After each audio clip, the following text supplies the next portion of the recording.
In this video, I'm going to show you how to make Uber vouchers. If let's say you're having a party or wedding or anything where you want to give somebody a gift certificate for Uber when it comes to your event. So I'm on the Uber app. As you can see, what I'm going to do is go to the bottom right-hand corner and click account.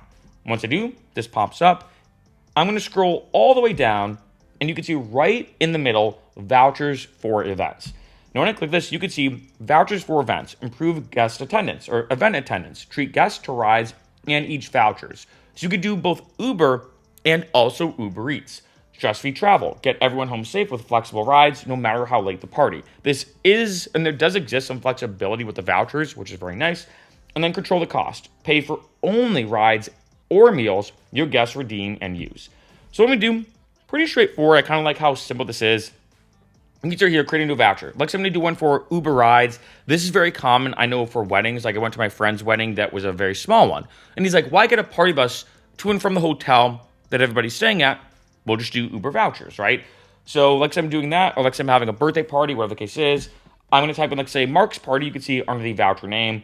It starts on, like say, the 14th at 9 p.m. Like say it expires on 5 a.m. Like say it could be a late night. So I'll give a spectrum where, you know, maybe from 9 p.m. to 5 a.m., not bad. But you can see at the bottom, vouchers can last up for up to 30 days. So let's say if I'm like, hey, it's going to be like a weekend-long thing. Let's say it's a bachelor party, and I know sometimes this happens. Or let's say you want to give all your friends, you know, a voucher to use during the bachelor party to get around and everything. You can make it 3 or 4 days, right, to use a voucher.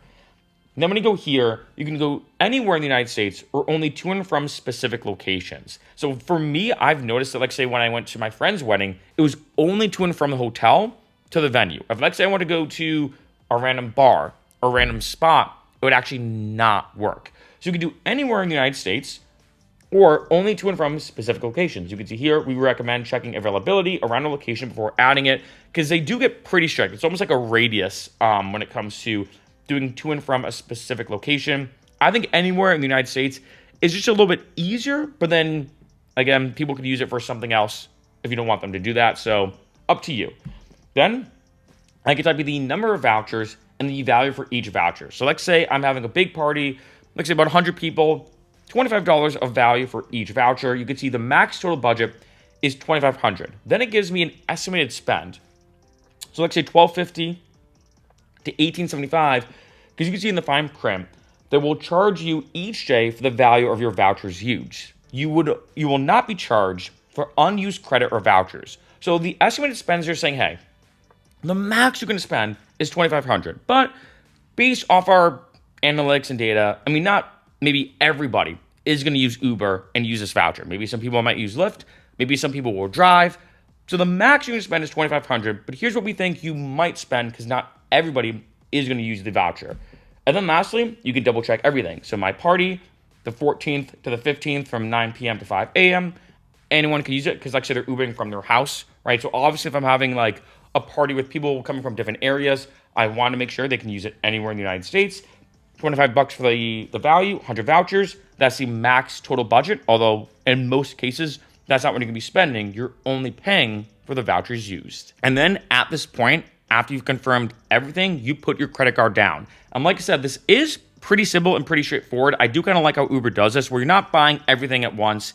And then you're like, shoot, I just bought everything at once, but now no one used your voucher, or only half the people did, and I just wasted a bunch of money. You only pay for the vouchers used. And Uber does make this very simple and very easy to, like, say, text it to your friends. If, like, say, you want to post it in the Particle or, like, say, whatever app you're using, you can even put it on the flyer. But keep in mind, when it comes to vouchers like these, the last thing you want to do is have it be too public. Someone random sees it, and then they're like, oh, I'm just going to use this random voucher because it can be used anywhere in the United States. Even though I'm not going to the party, I'm just going to use it anyway. So keep in mind that although the vouchers are a very useful tool, you don't want to make them too public for anybody to use.